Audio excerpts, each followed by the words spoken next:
함께 하나님의 말씀 살펴보도록 하겠습니다. 오늘 함께 나눌 하나님의 말씀은 사도행전 20장 1절로 20절 말씀입니다. 사도행전 20장 1절에서 20절 말씀, 우리 한 절씩 교독 후에 마지막 절 함께 읽겠습니다. 소요가 그침에 바울은 제자들을 불러 권한 후에 작별하고 떠나 마게도냐로 가니라.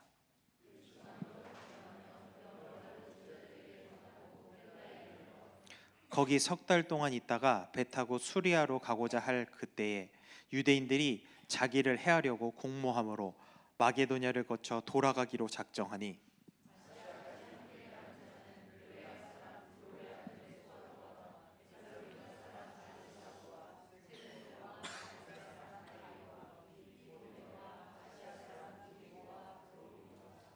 그들은 먼저 가서 드로아에서 우리를 기다리더라.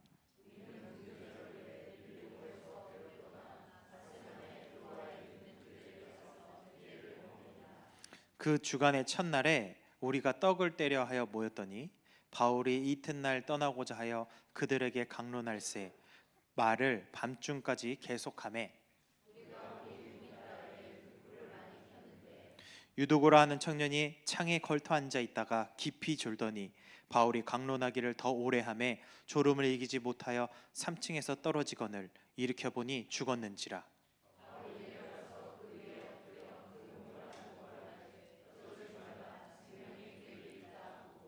올라가 떡을 떼어 먹고 오랫동안 곧 날이 새기까지 이야기하고 떠나니라. 사람들이 살아난 청년을 데리고 가서 적지 않게 위로를 받았더라. 아멘. 오늘은 계획대로 되지 않을 때 하나님이 역사하십니다라는 제목으로 함께 말씀을 좀 나누려고 합니다.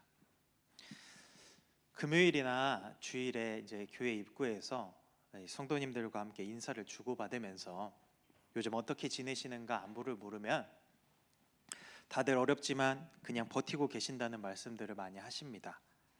캐나다뿐만 아니라 세계 곳곳이 모두가 많은 어려움을 겪고 있는 중이다 보니까 요새는 성도님들이 그냥 별일 없다고 하시면 그 자체가 잘 지내고 있는 거라고 생각을 해도 이상하지 않는 그런 시대를 살고 있습니다.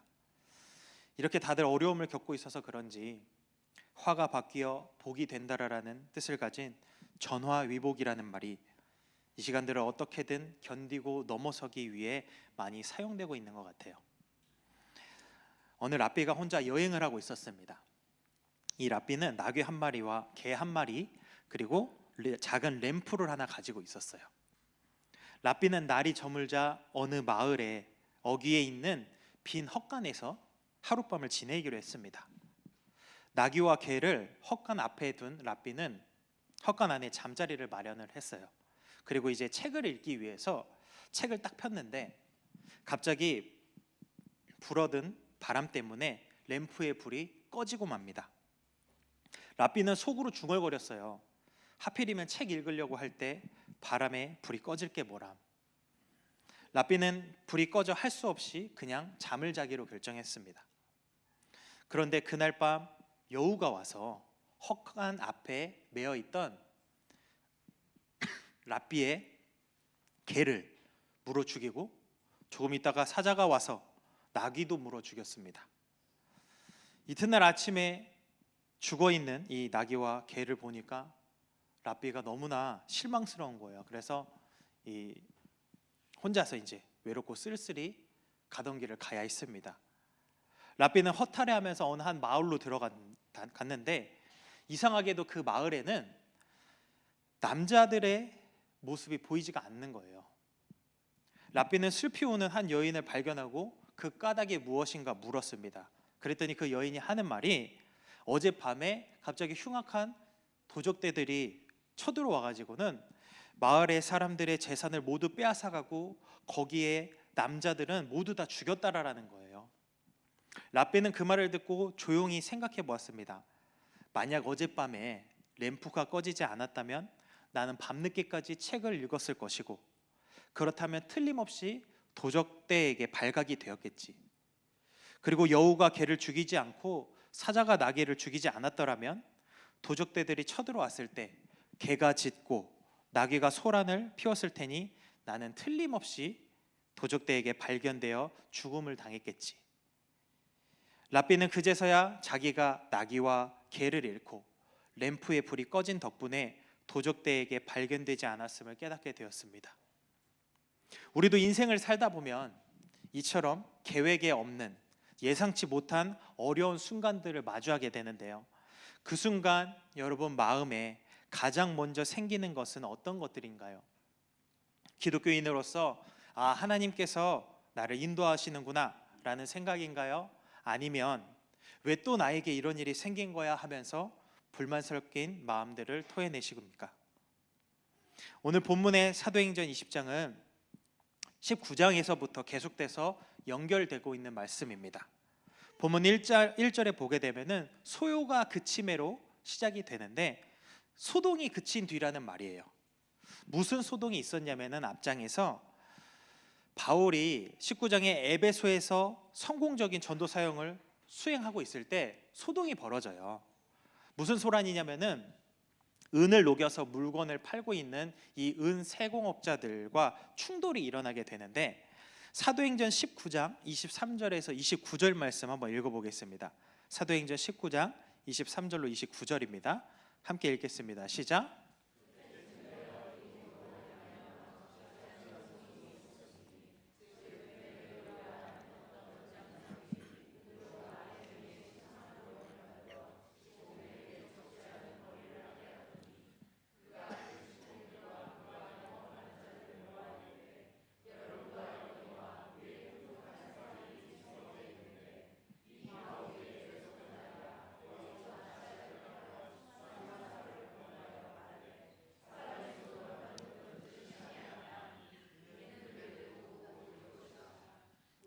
이 영업이 천하여질 위험이 있을 뿐 아니라 큰 여신 아데미의 신전도 무시당하게 되고 온 아시아와 천하가 위하는 그의 위엄도 떨어질까 하노라 하더라. 그들이 이 말을 듣고 분노가 가득하여 외쳐 이르되 크다 에베소 사람이 아데미여 하니 온 시내가 요란하여 바울과 같이 다니는 마게도냐 사람 가이오와 아리스토다고를 붙들어 일제히 영국장으로 달려들어 간지라. 아멘. 여기 에베소라는 도시는 소아시아 서부 해안에 위치한 이오니아주의 수도이며 당시에는 최대 상업과 교통의 중심지였고 철학과 문화와 예술의 도시로 세계 7대 유물에 속하는 아데미의 신전과 극장이 있는 곳입니다. 그 당시에 에베소의 사람들은 아데미가 인간과 동물의 모든 생식을 장악한다라고 그렇게 믿고 있었어요. 그래서 열심도 대단했는데 이들은 자신들이 섬기는 우상을 위해 길이 120m, 넓이가 60m나 되는 신전을 세웠고 그로 인해 수많은 사람들이 이 신전으로 모여와서 그 신을 섬길 수 있게 되었습니다. 때문에 이곳에서는 아데미 신상이나 신전의 모형을 제작해서 파는 그런 사업도 번창하고 있었어요. 그러니까 한국으로 따지면은 불국사나 어떤 큰 절 앞에 가면 막 상점들이 있잖아요. 그 상점들에 뭐 팔고 있나요? 가보면은 막 불상 아니면 뭐 다보탑 뭐 이런 거 조그만 거 이런 거 막 팔고 있잖아요. 그러고 있는 거예요. 말하자면 여기 캐나다로 따지면은 그 CN 타워 밑에 가면 이제 상점 안에 가면 CN 타워가 그려진 티, CN 타워가 그려진 모자, 뭐 CN 타워 조그만 열쇠고리 뭐 이런 거 파는 것처럼 이제 그 아데미 그 신전 그 앞에서는 그런 걸 만들어서 은으로 그런 걸 만들어서 팔고 있는 사람들이 되게 많았던 거죠.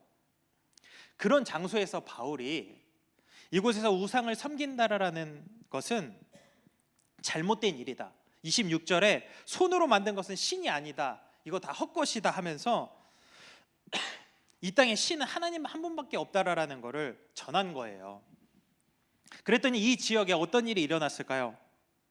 사람들이 복음을 영접하게 되고 영접하는 사람들이 늘어나면서 이 은 세공업해서 파는 이 사업이 말하자면 경제적으로 큰 타격을 입게 된 거예요. 그래서 이곳에 있는 사람들이 그 은을 만들어서 세공해서 파는 은 세공업자들이 우리의 생존권을 보전해달라고 하면서 같은 직종에 있는 사람들을 막 모아가지고 선동하면서 폭동을 일으킨 겁니다. 이런 일이 벌어지니까 이 에베소의 시장이 이 은 세공업자들을 진정시키고는 41절에 바울을 재판에 세우고자 했던 그 모든 사람들을 다 흩어지게 만들어요. 이렇게 소동이 그치고 나서 오늘 본문 1절의 말씀대로 이제 에베소를 떠나 이제 원래 가기로 계획을 했던 마게도냐로 가게 된 거예요. 오늘 본문의 1절에서 3절 말씀 같이 한번 읽겠습니다. 시작.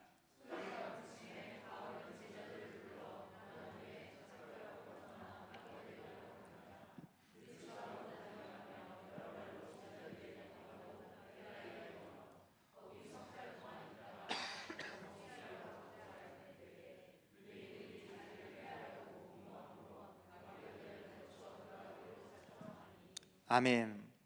에베소에서 일어난 폭동이 정리되자마자 이제 마게도냐로 가가지고 복음을 전하고 2절과 이제 3절에 보게 되면은 헬라에 도착을 해서 이곳에서 석 달을 머물게 됩니다. 이 헬라라는 곳이 바로 아가야 지방의 수도라고 할 수 있는 고린도예요. 바울이 에베소에서 사역을 하는 동안에 고린도 교회로부터 소식을 들었는데 안 좋은 소식이라 이제 그 일들을 잠재우기 위해서 편지를 여러 번 보냈는데 해결이 되지 않아 가지고 바울이 고린도에 직접 방문을 하게 된 겁니다. 그리고는 바울이 이곳에서 3개월을 머무는 동안에 로마의 기독교인들에게 자신의 방문 계획을 알리고 또 기독교 신앙의 기본 교리들을 체계적으로 설명하기 위해 쓴 로마서가 여기서 쓰이게 돼요. 그리고 나서 바울이 이제 다시 계획을 세우는데 배를 타고 수리아 안디옥 교회로 가고자 했습니다. 그러나 우리가 좀 전에 읽은 3절에 유대인들이 바울을 해하려고 했기 때문에 바울은 마게도냐를 거쳐서 빌립보에서 배를 타고 드로아로 가게 돼요. 그러니까 원래 마게도냐가 여기 있고 수리아는 여기 있어요. 배를 타고 사실은 이렇게 가면 끝나는 일을 고린도 헬라로 내려왔다가 여기서 이렇게 가면 되는 일을 다시 마게도로 갔다가 지금 이렇게 돌아가게 된 거예요. 6절 말씀 한번 볼까요? 마게도를 거쳐서 이제 빌립보에서 배를 타고 드로아로 가게 되는데 6절 같이 한번 읽어보겠습니다. 시작.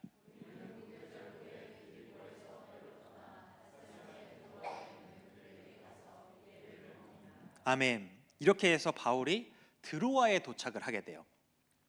여기서 제가 한 가지 말씀드리고 싶은 점이 있는데 바울이 아까 이 고린도에서 가고자 했던 곳이 어디라고 했죠?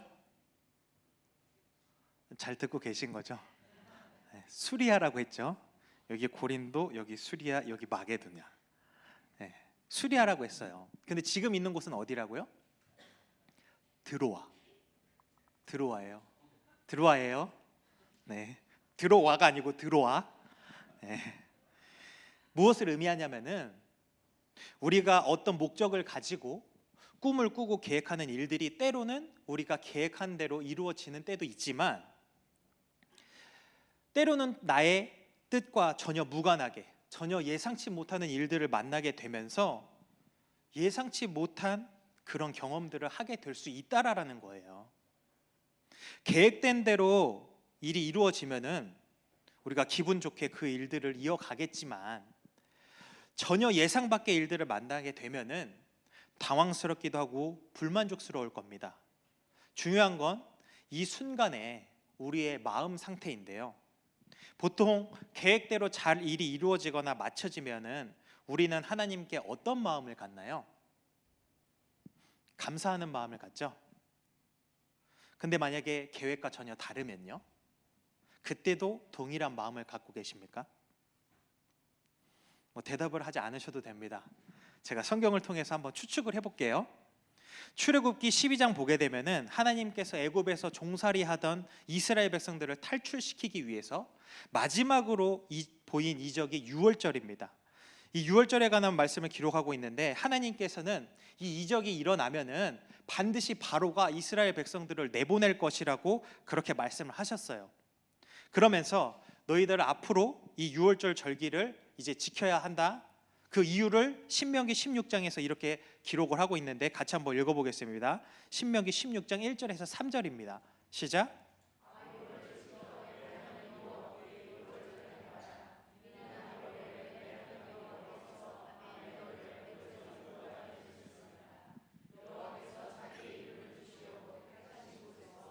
소와 양으로 내 하나님 여호와께 유월절 제사를 드리되 유교병을 그것과 함께 먹지 말고 이래 동안은 무교병 곧 고난의 떡을 그것과 함께 먹으라.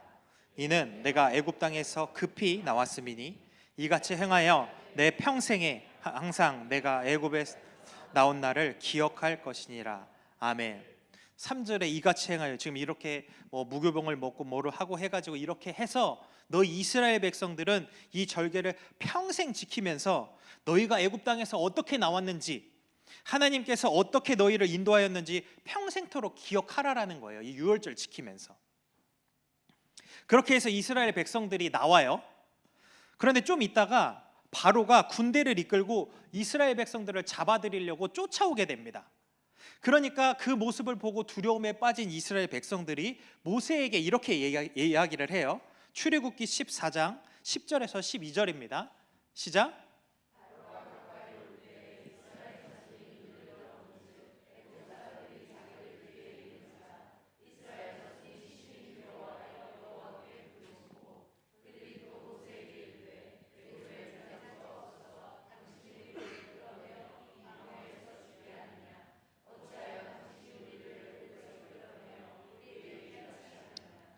우리가 애굽에서 당신에게 이른 말이 이것이 아니냐 이르기를 우리를 내버려 두라.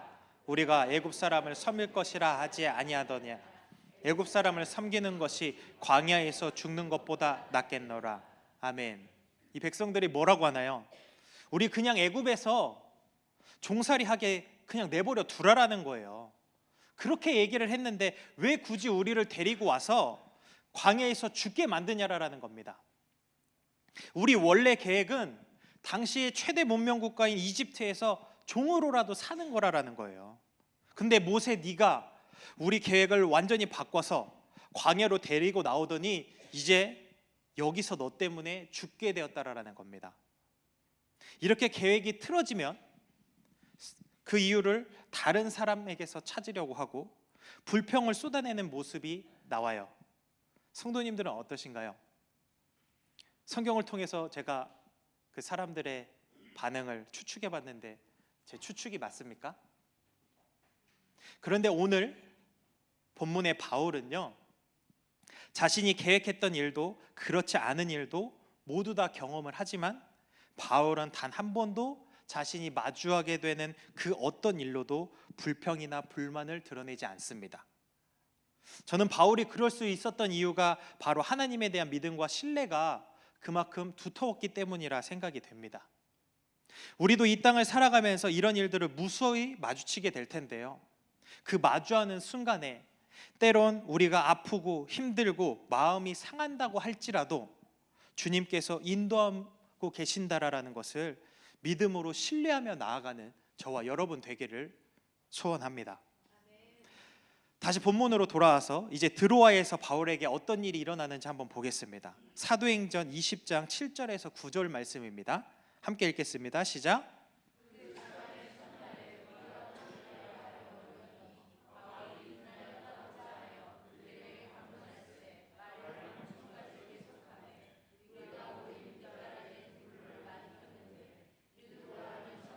창에 걸터 앉아 있다가 깊이 졸더니 바울이 강론하기를 더 오래 함 졸음을 이기지 못하여 3층에서 떨어져 오늘 일으켜 보니 죽었노.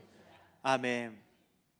바울이 이제 곧 있으면 다시 떠나고자 했기 때문에 사람들이 너무나 아쉬웠는지 밤늦게까지 바울의 말씀을 듣기 위해 다락방에 모여 있었습니다. 우리하고는 좀 다르죠. 우리는 설교가 조금 길어지면 막 이렇게 막 뒤에 시계 어떻게 보면서 왜 안 끝나나는 그런 제스처를 취하는데 이들은 밤새도록 말씀을 듣고 싶었나 봐요. 그리고 그곳에서 말씀을 듣는데 얼마나 사람이 많았는지 유도고가 앉을 자리가 없어가지고 그 다락방에 환기를 시키기 위해서 열어놓은 그 창문 거기에 걸터 앉은 거예요. 그런데 이때 어떤 일이 벌어집니까? 계속되는 이 바울의 강론을 듣다가 졸음을 이기지 못하고 3층에서 유두고가 떨어집니다. 그가 떨어지자 놀란 사람들이 밑으로 내려가서 보니까 유두고가 죽어 있는 거예요. 상상만 해도 끔찍한 일이죠. 거기 모인 사람들도 그렇지만 바울은 얼마나 놀랐겠어요. 이 세상의 모든 목회자들이, 성도님들이 자신의 설교를 듣고 은혜 받고 변화되기를 누구나 원할 거 아니에요, 그렇죠? 근데 설교를 하는 중인데 잠이 드는 사람만 봐도 힘이 빠지는데 그 사람이 죽어버리면 기분이 어떻겠냐라는 거예요. 그러니 사람들도 그렇겠지만 바울이 진짜 놀랐을 거라고요. 사단의 입장에서는 이게 아마 절호의 찬스였을 거라 생각을 했을 것 같아요. 야 바울, 그러니까 설교를 좀 짧게 했어야지. 설교가 기니까 지금 제가 저러는 거 아니야. 재밌게 좀 설교라, 재밌게 좀. 지루해가지고 얼마나 지루하면 잠을 자다가 떨어져 죽어 하면서 너 때문에 죽었어. 너 때문이야. 그렇게 온갖 비난을 퍼부었을 수 있는 그런 상황이에요. 그럼 그런 비난을 받게 된 이 바울은 그 일로 인해 의기소침해지고 어쩌면 영원히 설교하는 게 두려워지는 일이 될 수 있었을 겁니다. 여러분, 바울의 입장에서 한번 생각을 해보세요. 예를 들어 여러분이 어떤 목적을 가지고 여러 사람들 앞에서 무언가를 이야기를 하고 있는데 갑자기 여기서 누가 거품 물고 막 쓰러져요. 그리고 가서 알아보니까 죽었대요. 그러면 다시는 누군가 앞에서 무언가를 말하는 일을 할 수 있겠어요? 우리나라에도 스크린 도어가 생기기 전에 지하철을 운전하시던 분들이 이제 운전을 하다 보면은 꼭 사람들이 안타깝게도 이제 안 좋은 선택을 할 때 철로로 뛰어든대요. 그러면은 지하철 운전하시는 분은 본인이 원하지 않아도 말하자면 이 사람을 치고 가야 되는 거예요. 그러면은 그 사람의 마지막 표정, 그리고 이렇게 사후에 벌어진 어떤 이런 거를 봐야 되잖아요. 그런 일을 한 번씩 겪고 나면은 다시 지하철을 운전하라는 게 너무나 힘들다고 합니다. 근데 이거는 지금 바울 같은 경우는 그런 어떤 운전하는 것도 아니고 그냥 설교했는데 지금 유두고가 떨어져 죽어버린 거예요. 그러니까 얼마나 지금 이 바울의 마음은 그렇겠어요. 앞으로 바울이 더 이상 목회도 전도도 지속할 수 없는, 어쩌면 인생의 가장 큰 오점이 되고 트라우마로 쌓여지는 그런 순간이 될지도 모르는 그런 상황이에요. 만일 바울이 이 일로 낙심해서 전도 여행을 여기서 멈춰버린다면은 지금 우리가 보고 있는 바울 서신들이 하나도 탄생하지 못할 수 있는 그런 상황입니다.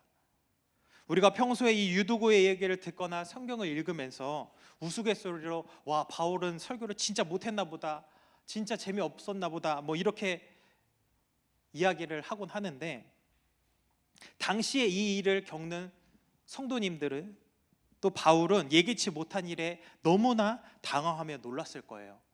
그렇게 모여있던 회중들이 막 수군거리면서 우왕좌왕하고 있을 때 그때 본문 10절 말씀 같이 한번 읽겠습니다. 시작.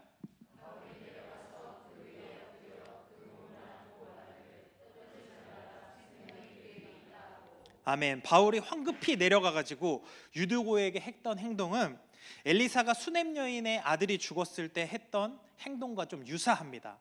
아마도 바울은 어떻게든 이 유두고를 살리려고 애쓰는 진지한 모습이었다라고 생각이 돼요. 바울이 애쓰는 틈에 사람들은 옆에서 이렇다 저렇다 떠들고 있었습니다. 유두고가 창문에 걸쳐 앉는 일은 분명히 유두고의 잘못이기 때문에 어떤 사람은 유두고의 추락 사건이 그의 잘못에 대한 심판이라고 막 생각을 할 수도 있고, 또는 평소에 유두고가 어떠한 잘못을 했는지에 대해서 말하는 사람도 있었을 겁니다. 이렇게 다른 사람에 대해서 판단하기가 참 쉬운 조건이 형성된 그런 순간이에요. 우리의 모습도 한번 비교해 볼까요? 누군가 좋지 않는 일을 겪었을 때 어떻게 이야기하나요? 아, 저렇게 순종하지 않으니까 결국 벌을 받는구나. 저렇게 예배 시간에 자더니 그럴 줄 알았어. 기도 안 하니까 이런 일이 생긴 거야. 등등의 나름대로 자신이 생각하는 그런 범위 안에서 지금 일어난 상황들에 대해서 이렇게 저렇게 마구 끼워 맞추면서 그렇게 수군수군 되지 않습니까? 그러나 바울은 유두고가 좋아서 죽었다고 그것 때문에 비방하거나 나무라지 않습니다. 오히려 급히 유두고에게로 가서 그를 살려내기 위해 최선을 다해 애쓰고 그의 죽음과 관련하여 떠드는 사람들을 제지했어요. 오늘 우리의 모습에 이런 바울과 같은 모습이 나타났으면 합니다. 다른 사람의 잘못을 비난하기보다 사랑으로 감싸주고 징계하기보다는 치유하고 회복시키는 그런 성도, 그런 교회가 되었으면 합니다. 물론 잘못하고 회개할 줄 모른다면 마땅히 죄를 지적하여서 회개하도록 촉구해야 합니다. 그러나 죄를 회개하는 사람에 대해서는 감싸주고 용납하여 다시 정상적인 삶으로 돌아오도록 도와주어야 한다라는 거예요. 이어지는 본문의 12절 말씀 같이 한번 읽겠습니다. 시작.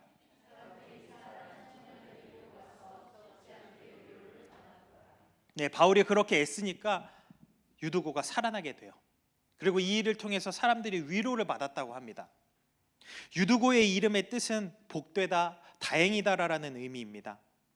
이 이름은 당시 헬라 사회의 하층민들 가운데서 흔히 찾아볼 수 있는 그런 이름이었다고 해요. 그래서 유두고는 당시에 비천한 지위에 있었던 자라고 추정을 합니다. 그러나 세상이 보기에는 비천하고 부족한 모습이었지만 오늘 하나님께서는 이 유두고를 통해 많은 사람들을 위로하십니다. 이 일이 당시에 많은 위로가 될 수 있었던 이유는 복음을 전하던 사람들이, 예수를 믿고 있던 사람들이 핍박을 받고 내쫓기며 환난을 겪고 있었기 때문에 늘 주눅 들어 있고 두려움에 몸을 숨기며 지내야 했던 이 성도들에게 대단한 격려와 기쁨과 용기를 갖게 해주는 그런 사건이었기 때문입니다. 그래서 이 일들로 하여금 하나님의 임재와 능력, 또 자신들이 직접 보지 못했던 예수님의 부활을 대신하여 볼 수 있어서 이 성도님들을 변화시키는 계기가 된 것입니다. 바울의 여정이 유대인이 바울을 죽이고자 했던 일로 가로막혀서 바울이 계획대로 수리아로 이동한 것이 아니라 드로아로 갔기 때문에, 그래서 이 일들을 만나게 될 수 있었던 거예요. 만약에 아무 계획 없이 그냥 수리아로 이동을 했더라라면은 드로아에 있는 이 성도들은 오늘 이 같은 주님의 능력을 경험하지 못한 채로 계속해서 예수님을 믿지만 두려움과 숨어 지내며 그렇게 지내야 했을지도 모릅니다. 그러나 하나님께서 우리의 머리털도 세시는 바 되시는 분이시며 오늘 있다가 내일 아궁이에 던져질 들풀도 입히시는 분이시기에, 세세하게 그렇게 인도하시는 분이시기에 오늘 바울을 이곳으로 인도하신 줄로 믿습니다. 이야기를 하고 말씀 마치겠습니다. 2023년은 저희 가정에는 참 잊을 수 없는 그런 한 해였던 것 같습니다. 사실 인간적인 눈으로 보자면은 참 복이 없다, 이런 이야기를 들을 수 있는 일들이 많이 일어났습니다. 아내가 2번 유산을 했고 크리스마스에 할아버지가 돌아가셨습니다. 크리스마스 새벽에 제가 새벽 예배 인도하려고 교회에 와서 준비하는데 어머니한테 카톡이 왔었어요.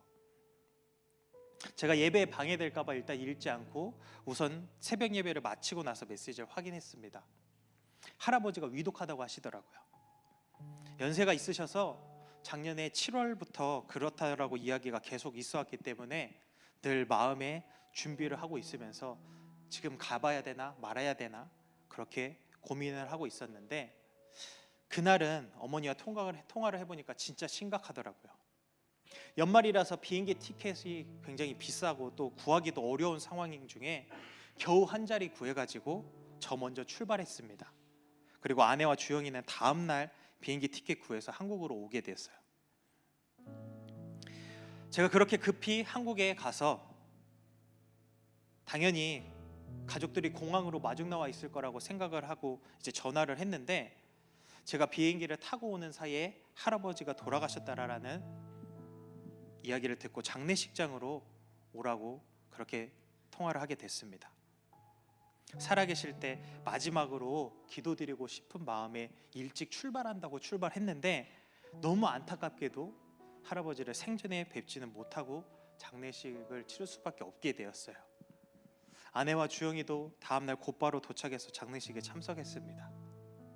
한국은 보통 3일 동안 하잖아요. 두 번째 날에 장례식장에서 자는 게 너무 불편해가지고 잠을 자기 위해 가까운 외할머니 댁으로 이동을 했어요. 저희 부모님 두 분의 본가가 다 그 15분 거리에 있어가지고 되게 가까이 있었거든요. 밤늦게 도착을 했는데 마침 외할머니가 안 주무시고 계시는 거예요. 저희 외할머니도 연로하시고 오랫동안 아프셨어요. 외할머니를 오랫동안 뵙지 못하게 되어서 이번에 반가운 마음으로 방문을 여는데 할머니의 모습을 보니까 상황이 여의치 않다라는 것을 보자마자 알 수 있었습니다. 이미 외할머니도 아프다는 사실을 알았지만 가서 뵈니까 상황이 더 안 좋더라고요. 할머니가 오랫동안 치매를 앓고 계셔서 때로는 자녀들도 못 알아보신다는 이야기를 들었었는데, 그래서 제가 할머니를 뵙자마자 할머니 내가 누구야? 이렇게 물었습니다. 그랬더니 할머니가 누구긴 누구야, 우리 재상이지, 이렇게 대답을 하셨어요. 그래서 얼른 주영이를 보여주면서 얘는 누구야? 물었더니 할머니가 네 아들 이러시는 거예요. 제가 캐나다에 살고 있다라는 것도 기억을 하셨는지 어떻게 왔냐고 물어보시더라고요. 그래서 저는 속으로 아직 할머니가 좀 더 사실 수 있을 테니 장례식 마치고 와서 배워야겠다라고 생각을 했어요. 그런데 할아버지가 돌아가시고 약 일주일 뒤에 외할머니가 바로 돌아가셨습니다. 장례식을 또 해야 했어요. 그리고 여러 가지 상황으로 인해 본의 아니게 제가 외할머니 장례식을 집례하게 되었습니다. 한국에 오자마자 2주 연달아 장례식장에 있다 보니 참 여러 가지 생각이 들더라고요. 저는 할아버지, 할머니를 잃은 거지만 아버지는 아버지를 잃은 거고 어머니는 어머니를 잃은 거기 때문에 그 마음이 너무 아플 것이라 생각이 드는 거예요. 가족 모두가 슬픔에 잠겨서 2주를 그렇게 지나게 되었습니다. 그렇게 장례식을 마치고 집으로 돌아와서 보니 이제 캐나다로 돌아갈 시간이 얼마 남지 않은 거예요. 부랴부랴 그동안 미뤄왔던 치과 진료를 하고 또 장례식 끝난 지 3일 후에 건강검진을 했습니다. 저희가 4년 전에 한국을 방문했었는데 그 전에도 친할머니가 돌아가셔서 방문을 했었거든요. 근데 그때는 팬데믹 중이어가지고 가자마자 막 2주 격리하고 이래야 돼서 그때는 장례 치르고 나서 뭘 하지 못하고 그냥 돌아왔었어야 했어요. 그래서 부모님께서 이번에는 온 김에 건강검진을 꼭 하고 가라고 하셔가지고 부랴부랴 검사를 받았습니다. 건강검진을 받고 나오는데 거기 센터 의료진이 제게 종이 한 장을 주면서 이거 대학병원에 가서 수술해야 할 것 같다고 이야기를 하더라고요. 그래서 큰 병원에 연락을 해서 검진을 받고자 했는데 한 달 안에는 검진조차 어렵다라는 거예요. 그런데 하나님의 은혜로 한 대학병원에서 급히 오라고 이야기를 듣고 그 다음 날 바로 의사를 만나러 갔는데 당장 입원하자고 월요일에 수술하자고 해서 그렇게 수술을 했습니다. 이게 제가 수술해야 되는 부분이 뭔지는 수술을 하고 나서 조직 검사 해야지 알 수 있다고 해서 일단 수술을 해서 조직 검사를 해봤는데 이게 암이 의심된다고 했었거든요. 근데 조직 검사 결과 암이었어요. 그렇게 수술을 마치고 돌아왔는데 어머니가 이런 말씀을 하셨어요. 아빠도 엄마도 부모를 잃어서 너무나 깊은 슬픔에 빠져 있으셨대요. 장례를 치르고 집에서 가만히 있는데 계속해서 슬픈 생각만 들더랍니다. 그래서 눈물이 계속 흐르고 그랬다고 하는데 그렇게 깊은 슬픔에 빠지려는 순간에 제가 아파서 수술해야 한다고 하니까 다른 게 하나도 생각이 나지 않더래요. 부모님의 마음은 그런 것 같아요. 자식이 아프면 그럼 아무것도 생각이 나지 않는, 오직 그 자식만 생각이 나는. 그러다가 제가 수술을 마치고 집으로 돌아오니까 이제서야 부모님이 맞아, 아버지 어머니가 돌아가셨었지 라고 생각이 들더라라는 거예요. 그런데 이미 저로 인해 마음이 전부 다 추스러져서 더 이상 깊은 슬픔에 빠지진 않았다고 하더라고요. 이 모든 일들이 2023년 말부터 올해 초반에 이루어진 일들입니다. 아내가 12월 중순에 아이를 잃어 수술을 했고, 그 후에 할아버지가 돌아가시고, 그리고 할머니가 돌아가시고, 얼마나 정신이 없었겠어요. 그런데 그 순간 다시 한번 깨닫게 되었어요. 하나님의 인도하심이란 너무나 놀랍고 세심하다라는 것을. 도대체 우리가 무엇을 얼마나 잘했다고 이렇게 인도하시는 건지 도저히 이해가 되지 않더라고요. 비행기를 급히 타고 할아버지 장례식에 도착을 했을 때 저는 영정사진을 보면서 생각했거든요. 하나님, 조금만 더 참아주시지, 조금만 더 참아주시면 되는데 너무나 아쉽습니다. 그런데 주님은 아셨던 것 같아요. 할아버지가 이 정도로 위독하지 않았으면 저는 작년에 7월에 소식을 처음 들었을 때처럼 그렇게 한국행을 계속 미뤘을 것이고, 그러면 외할머니조차 살아계실 때 뵙지 못했을 것이고, 그럼 저도 건강검진이 계속 늦어져서 암을 그냥 키우게 될 거라는 것을. 사랑하는 여러분, 믿음의 사람이라고 할지라도 언제든지 어려움을 만날 수 있습니다. 계획이 틀어질 수도 있습니다. 혹시 지금 어려움 가운데 계신 분들이 있으십니까? 너무 힘들고 지쳐서 일어날 힘조차 없는 분들이 계신가요? 우리가 그 순간을 맞이하게 되었을 때 우리가 되뇌어야 할 것은 어떤 어려움을 만났고 어떻게 계획이 틀어졌냐가 아닙니다. 우리에게 생각나야 하는 건 이 순간마저도 주님이 나와 함께 하신다, 나를 인도하신다, 내가 사망의 음침한 골짜기를 다닐지라도 해를 두려워하지 않는 것은 주께서 나와 항상 함께 하기 때문이다 라는 거예요. 잊지 말고 꼭 기억하세요. 지금 하나님께서 세심하게 성도님들을 인도하고 계십니다. 우리의 생각과 너무 달라서 이해되지 않고 깨닫지 못하는 것뿐이지 하나님은 일하고 계세요. 바울도 그렇잖아요. 그의 계획은 드로아로 가는 게 아니라 수로아로 가는 것이었어요. 그러나 바울을 해하고자 하는 그 유대인들 때문에 경로를 변경했던 거예요. 그 일이 바울을 늦게까지 드로아에 가서 설교를 하게 만들었고, 이해할 수 없게도 유두고가 죽게 되었어요. 하지만 이렇게 비극적인 결말로 끝나는 것이 아니라 당시에 예수님을 믿는다는 이유로 핍박받고 두려움과 고통 가운데 숨어 지내던 이 성도님들에게 다시 살아난 이 유두고를 통해서 예수님의 부활을 보게 하셨고, 이로 인해서 성도들은 새로운 용기와 희망을 얻게 하는 주의 섭리를 경험하게 된 거예요. 이 일로 성도님들은 핍박을 더 이상 두려워하지 않았을 겁니다. 부활을 받거든요. 그러니 주님을 섬기며 핍박을 받는 것조차 기쁘게 여기지 않았을까요? 마찬가지로 지금 성도님이 겪고 계신 일이 하나님의 섭리를 보게 하는 일일 수 있습니다. 우리가 무지하고 둔하여서 아직 아무것도 깨닫지 못하는 것뿐이에요. 지금 겪고 있는 일들이 후에 어떻게 작용할지 우리는 모르지만 하나님은 계획하고 계십니다. 그래서 우리는 수많은 시간들을 생각하잖아요. 지나온 시간들을 추억하면서 맞아, 그때 그게 하나님의 은혜였지, 하나님의 계획이었지. 우리는 항상 뒤에 지나고 나서 그제서야 깨닫잖아요. 지금 이 순간도 그 시간일 수 있다라는 거예요. 그러니 어렵더라도 낙심하거나 좌절하지 마시고 힘내셨으면 합니다. 성경은 로마서 8장 26절에서 28절에 이렇게 말합니다. 같이 한번 읽어보겠습니다. 시작.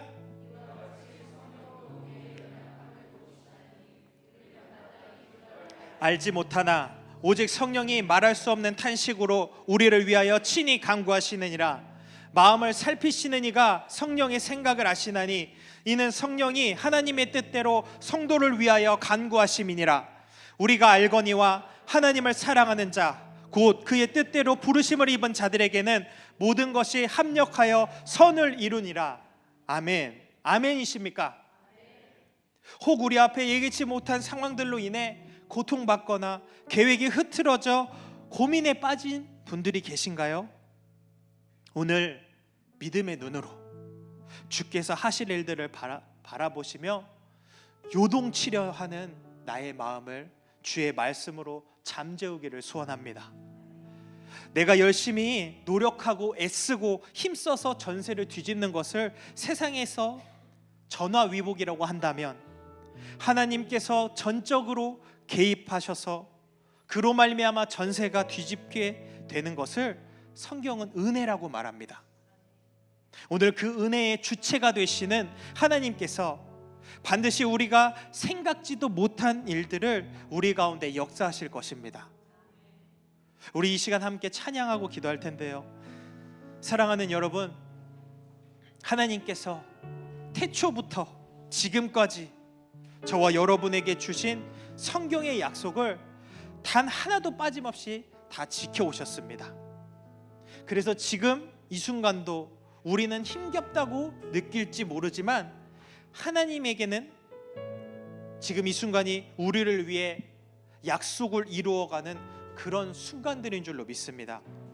이 시간 믿음으로 주님의 뜻을 바라보며 우리 함께 찬양하겠습니다. 괴로울 때 주님의 얼굴을 보라.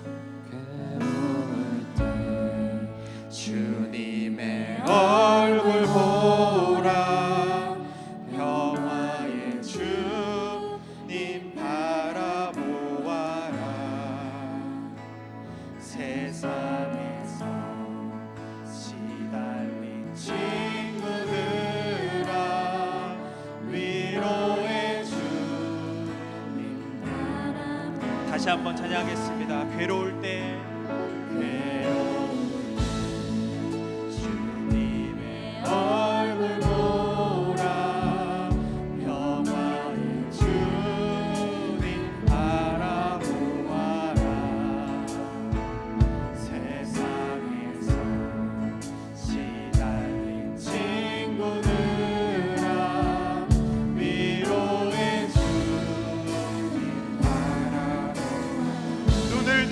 주를 보라. 주를 보라. 내 모든 염려 주께 맡겨라. 슬플 때에 주님의 얼굴 보라. 사랑의 주님 안식 주리라. 힘이 없고 내 마음 연약할 때 능력의 주님 바라보아라. 주의 이름 부르는 모든 자는 힘주시고 늘 지켜주시고. 다시 한번 힘이 없고 내 마음 연약할 때 내 마음 연약할 때 능력의 주님 바라보아. 주의 이름 부르는 모든 자는 힘주시고. 주의 이름을 부르는 주의 이름 부르는 모든 자는 힘주시고 늘 지켜주시고. 눈을 들어 주를 보라. 내 모든 염려 주께 맡겨라. 슬플 때에 주님의 얼굴 보라. 사랑의 주님 안식 주님. 눈을 들어 주를 보라. 주를 보라. 내 모든 염려 주께 맡겨라. 슬플 때에 주님의 얼굴 보라. 사랑의 주님 안식 주리라. 여러분, 지금 무엇이 여러분을 무릎 꿇게 만들고 있습니까? 무엇이 여러분을 울게 만들고 있습니까? 혹시 벌써 다 끝났다고 포기하셨습니까? 이런 우리의 모습을 보시는 주님께서 오늘 안타까워하시며 우리에게 말씀하십니다. 내 하나님 여호와께서 이 40년 동안에 내게 광야의 길을 걷게 하신 것을 기억하라. 이 40년 동안에 내 의복이 헤어지지 아니하였고 내 발이 부르트지 아니하였느니라. 나는 너를 애굽 땅 종되었던 집에서 인도하여 낸 내 하나님 여호와라. 여러분, 이 하나님이 지금 우리와 함께하고 계십니다. 그러니 두려워하지 마십시오. 놀라지도 마십시오. 오늘 여러분을 위해서 행하시는 구원을 보십시오. 이 시간 주의 이름 부르고 통성으로 기도할 때 하나님, 이 시간 눈을 들어 주님을 보기 원합니다. 작은 것 하나까지도 세심하게 인도하시는 그 주님의 섭리를 보기를 원합니다. 주님, 나의 눈을 열어 주의 뜻을 보게 하여 주시고 주의 뜻을 알게 하여 주시옵소서. 우리 주님의 이름 한번 부르며 통성으로 기도하겠습니다.